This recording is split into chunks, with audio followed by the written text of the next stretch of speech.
Hello, today I will be sharing with you a case that has been resolved. Resolved cases are just as important as unsolved ones because they bring hope to us. The story took place in Adelaide in 1999. Adelaide is a port city in southern Australia, spanning an area of 200 km with a population of around 1 million people.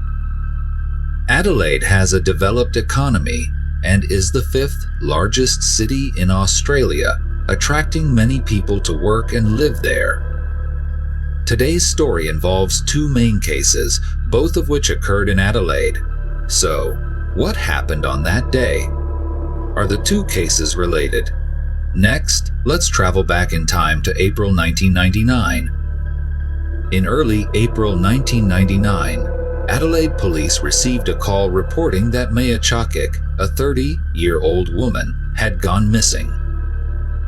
Upon receiving the call, Adelaide police began their investigation. They reached out to Maya's friends and searched various areas she frequented, but found nothing suspicious.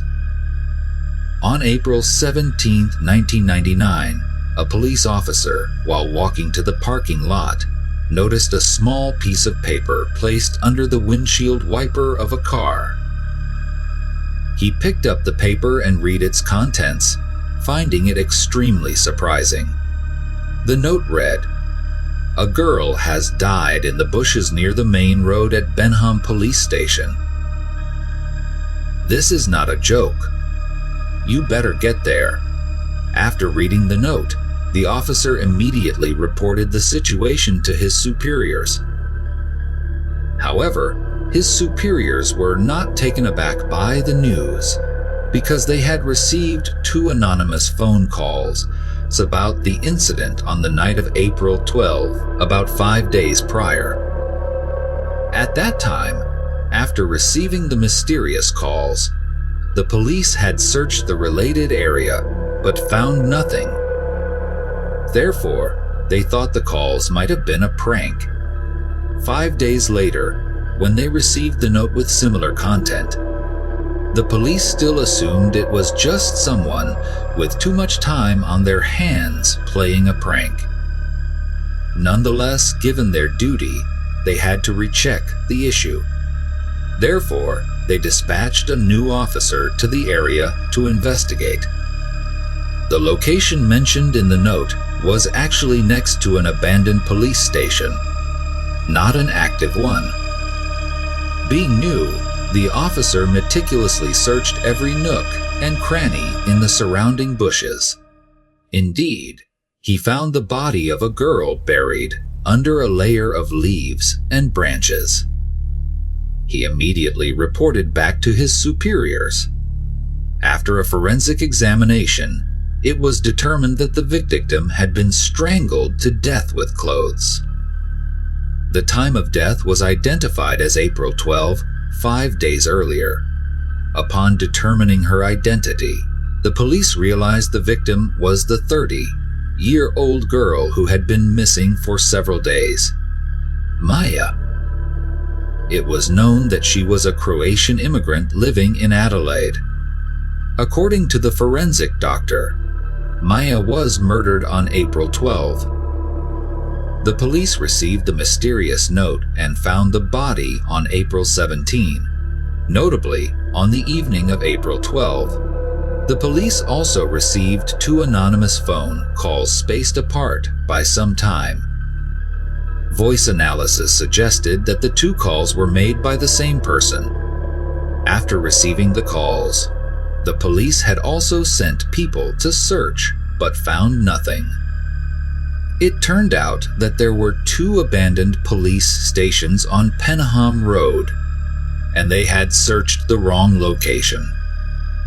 Based on the clues, the police deduced that the two anonymous calls on the night of April 12 were made by the perpetrator, and the note left under the windshield wiper on April 17 was also written by the perpetrator. Perhaps the murderer hoped that Maya's body would be discovered as soon as possible, since the police had not found her on April 12. the perpetrator wrote another anonymous letter to remind them. After grasping this clue, the police immediately examined the anonymous letter and found no fingerprints or DNA on it. This indicated that the perpetrator was very arrogant. He had disposed of the body near a police station and communicated with the police after committing the crime, as if playing with the police and enjoying it. The victim, Maya, 30, was very kind and had not offended anyone, but she had a big fight with her mother and moved out shortly before the incident. After the incident, Maya's mother was very sad and regretful, feeling that if they had not quarreled, Maya would not have moved out on her own, and she would never have ended up in such a situation. The police speculated that perhaps the perpetrator wanted to sexually assault her but failed, so he killed her.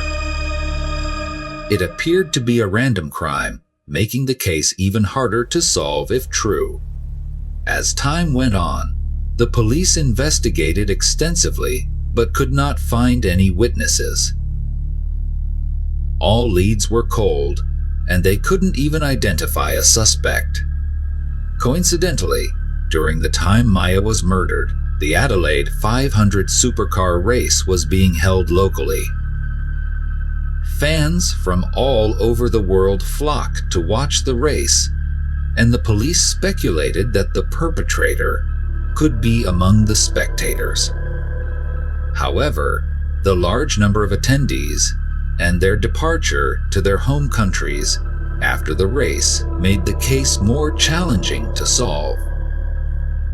At that time, the police faced numerous difficulties and had to call on the public for help. They released 2 audio recordings and a mysterious note, hoping someone could recognize them. After the news spread, the police received numerous calls from the public claiming they recognized the voice and handwriting of the perpetrator. However, after checking each individual, none of those identified were the person the police were looking for.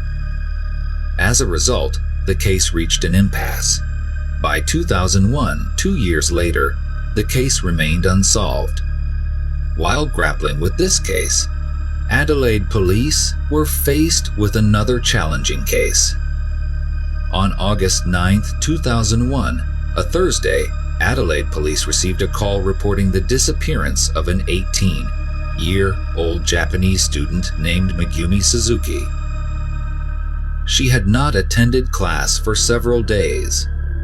When the police checked her student apartment, they found most of her daily necessities and study materials still there, with no signs of her having moved out. On her bed was a teddy bear, under which was a survey and statistical form. The form should have been completed and submitted by the previous weekend, but it still lay on her bed.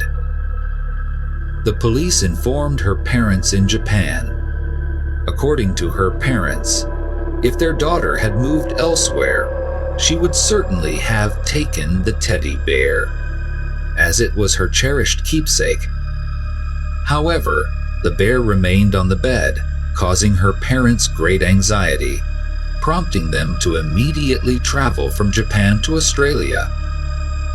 Police then reviewed surveillance cameras around the apartment and found that 6 days earlier, at 10:41 a.m. on Friday, August 3, Suzuki left her student apartment to go to school.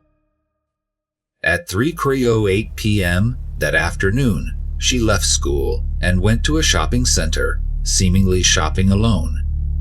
After leaving the shopping center, she disappeared.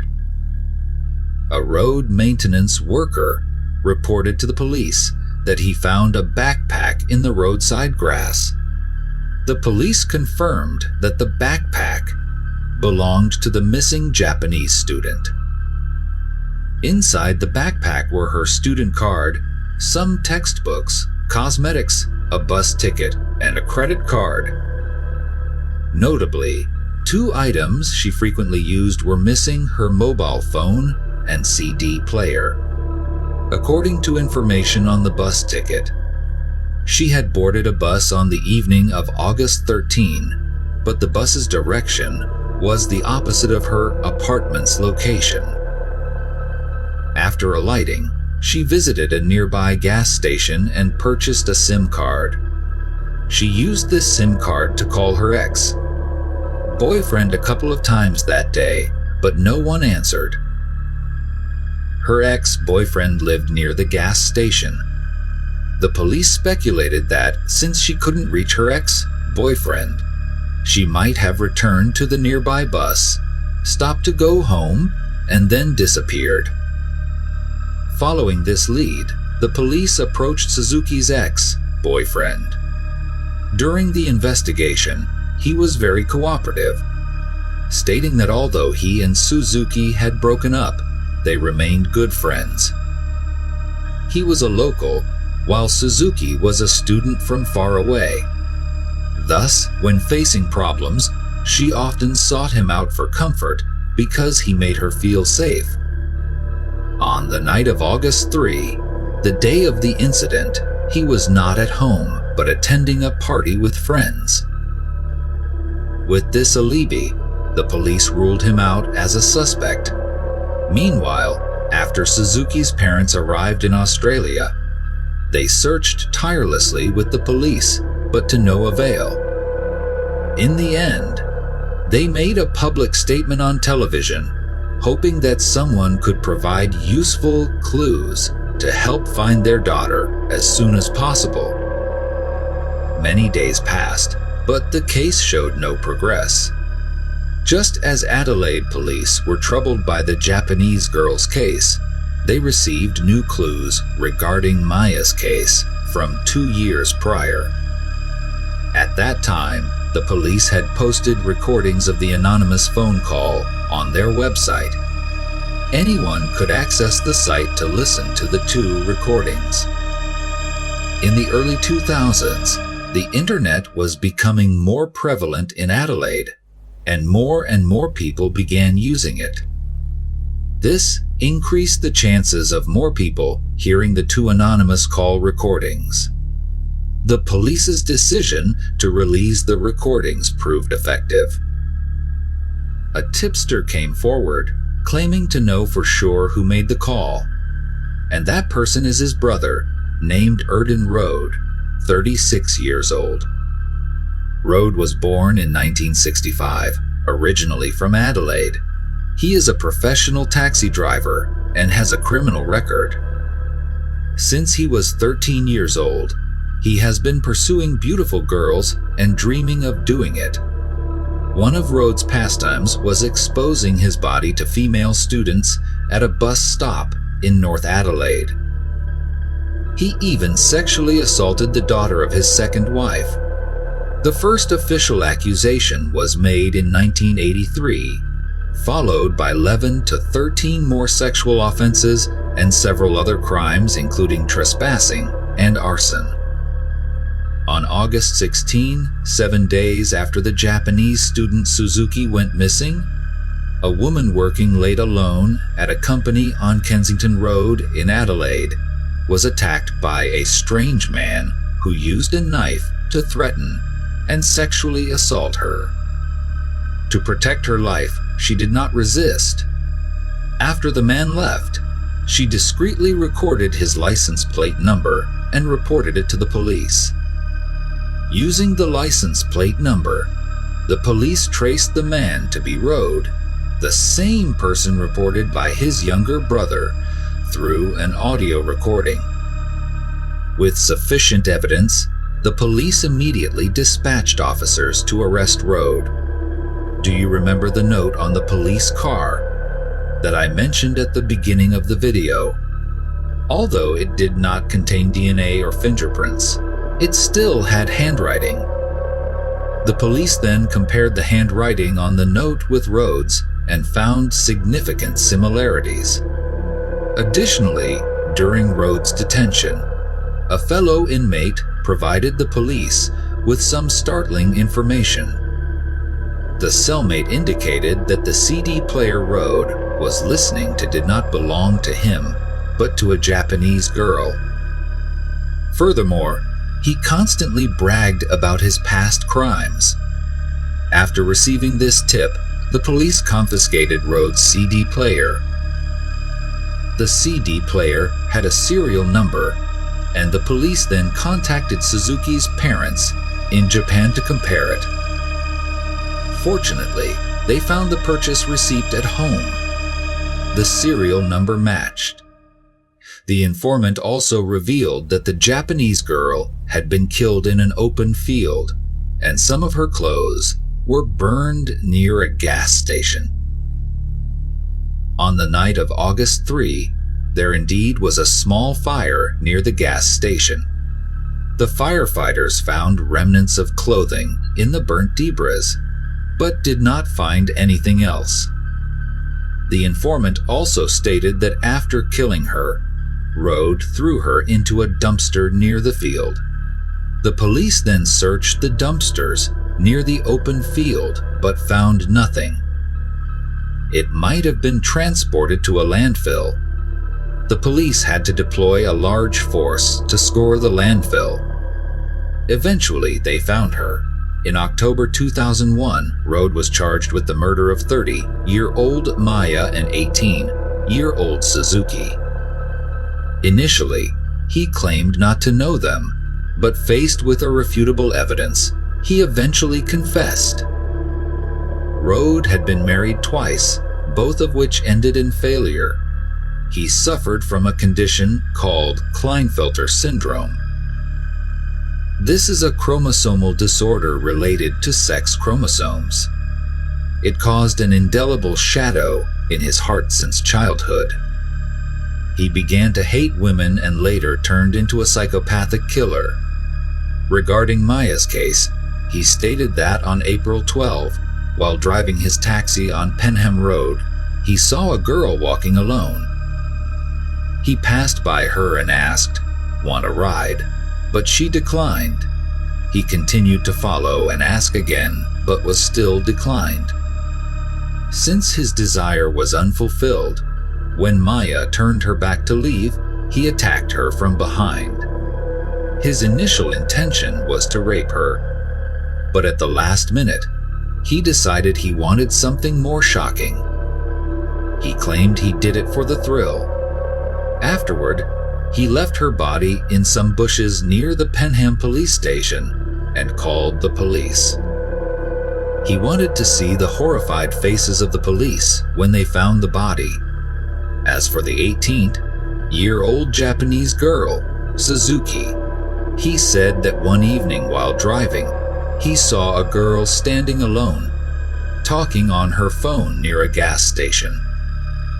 Seeing that the area was deserted, his lust overtook him, and he approached her from behind and covered her mouth. When she resisted, he acted against her. Both victims were very young, especially Suzuki, who was just 18 years old. She was sent by her parents to study in Adelaide, with hopes of learning about different cultures and experiencing new life. But she met with tragedy here. If the police had not arrested Rode, he might have slaughtered more innocent people. In May 2003, the Adelaide court sentenced him to life imprisonment without parole. Such a sentence is very rare in Australia, almost the highest penalty. During the hearing of the court's verdict, Arhather T was emotionless and could not show any remorse. However, what awaits him will be the severe punishment of the law. Arhather T will have to pay the price for his actions. Hopefully, this outcome can somewhat console the victims and their families. Today's video ends here, and see you in the next videos.